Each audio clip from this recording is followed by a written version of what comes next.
weapons. The volunteers work to improve their agility. Charlotte.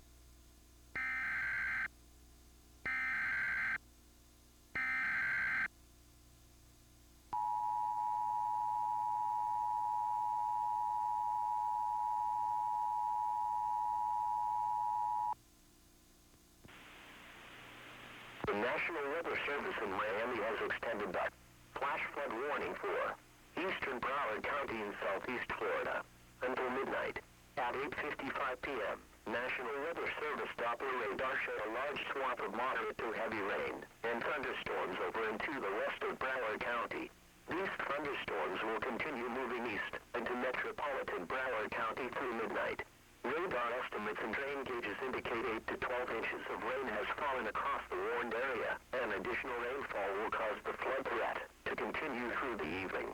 Broward County Fire Rescue reported that most roadways across eastern Broward County were flooded. Be especially cautious at night when it is harder to recognize the dangers of flooding. Do not drive your vehicle through areas where the water covers the roadway.